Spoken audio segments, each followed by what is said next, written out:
The well-known story from the Gospel of Matthew describes how three magi, often referred to as wise men or learned scholars of the ancient world, observed a mysterious and brilliant celestial object that has become famously known as the Star of Bethlehem.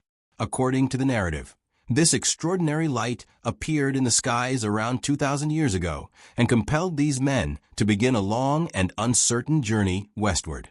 They traveled first to Jerusalem, believing that such a remarkable sign in the heavens must correspond to the birth of a significant figure, perhaps even a king. Their quest eventually brought them to King Herod of Judea. After consulting with him and hearing the religious prophecies concerning a ruler to be born in Bethlehem, the travelers continued onward until they reached the little town where, according to the account, they found the newborn baby Jesus. Whether such details unfolded exactly as written is something historians and scientists continue to debate, because proving the literal occurrence of such an event is extremely difficult. Yet the question remains compelling. If the Star of Bethlehem did shine in the sky and lead the Magi to the child, what exactly was it? This mystery has intrigued scholars for centuries, not only from a religious or historical standpoint, but also from a scientific one. The story blends faith, tradition, astronomy, symbolism, and ancient cultural understanding into one of the most intriguing puzzles in human history. Over the years, researchers from different fields, astronomers, historians, theologians, and even astrologers have attempted to decode what this celestial sign might have been. Many theories have emerged. Some propose that it was a rare alignment of planets, creating an unusually bright point of light that ancient observers might have interpreted as a single star. Others suggest that it could have been a comet, a nova, a supernova, or some unusual atmospheric phenomenon.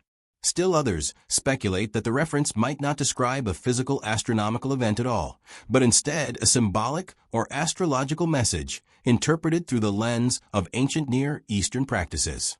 With the advancement of modern astronomy and the ability to reconstruct historical skies, scientists are now better equipped than ever to explore these possibilities and determine which are realistic. Astronomer David Weintraub from Vanderbilt University in Tennessee highlights this scientific curiosity well.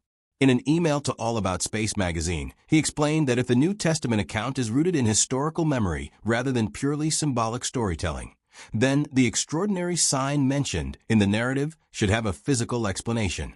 For scientists, especially astronomers, the first instinct is to search for an astronomical cause. If ancient people reported something unusual in the heavens, then astronomers want to know what kind of natural phenomenon could have produced it. They try to determine what could have been visible around that time period, how bright it might have been, how long it could have remained in the sky, and how it might have been interpreted by people living in the ancient Near East. Among the possible astronomical explanations, scientists have long considered the famous Halley's Comet. Historical records show that Halley's Comet was visible in the sky in 11 B.C., which places it close to the general time frame often proposed for the birth of Jesus. However, Weintraub and other astronomers note significant issues with this theory. A comet moves steadily across the sky as both Earth and the comet orbit the Sun, and its position would shift every night. The Magi reportedly followed the star from their homeland, possibly somewhere around ancient Babylon or Persia, to Jerusalem and then to Bethlehem. A comet would not consistently point in one fixed direction, especially over such a long journey. Furthermore, the symbolic meaning of comets in the ancient world creates additional doubts.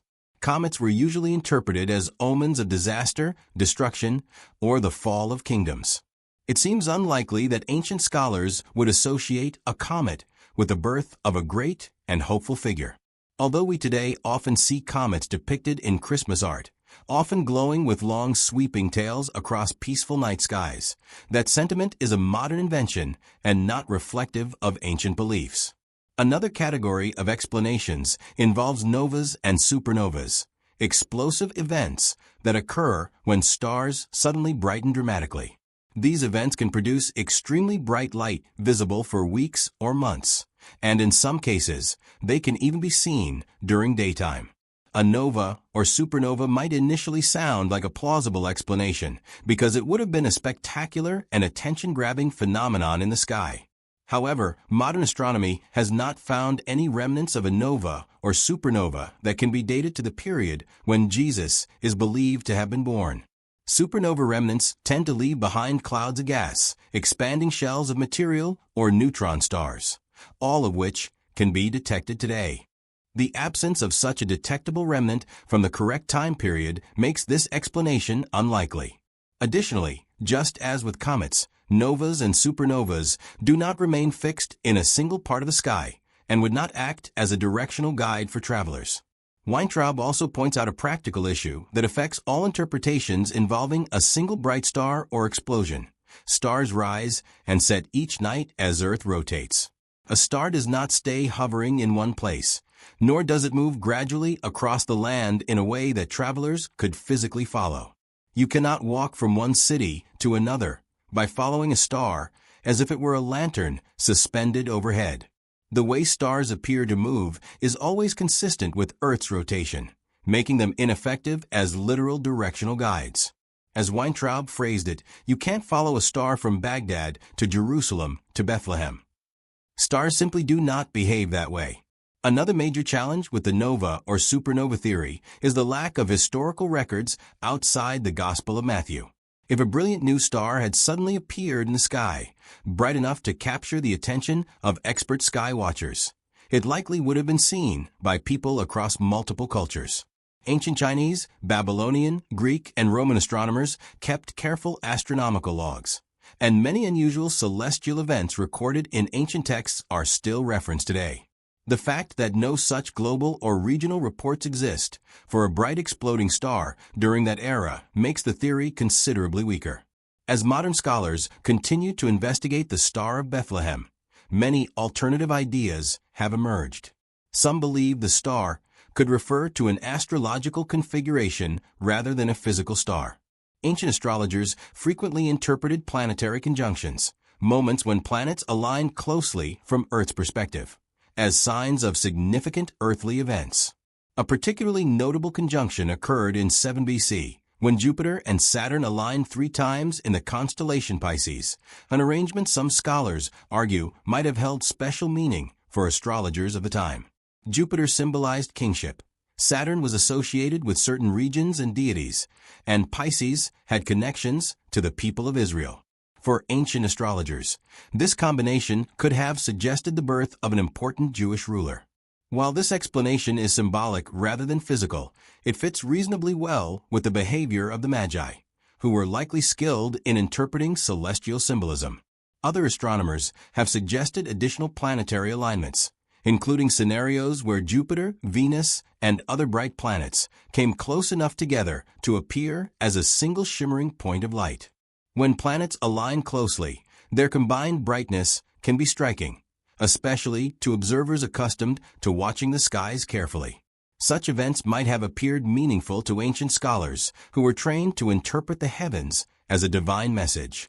Some researchers also propose that Matthew's star might be more literary or theological than scientific. In ancient writings, symbolic language was often used to convey meaning, divine guidance, or prophetic fulfillment.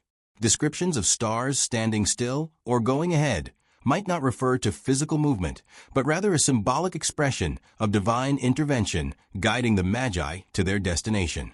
In this view, the star is not meant to be understood as a literal astronomical event, but rather a narrative device representing spiritual insight or divine revelation. Regardless of which interpretation one finds most convincing, the Star of Bethlehem remains a powerful and enduring mystery. The story has lived on for millennia, inspiring art, music, literature, and countless retellings of the Nativity. It continues to blend the worlds of science, faith, and imagination. While astronomers use modern tools to recreate ancient skies and search for clues, historians study ancient texts and cultures, and theologians contemplate the symbolic meaning of the narrative.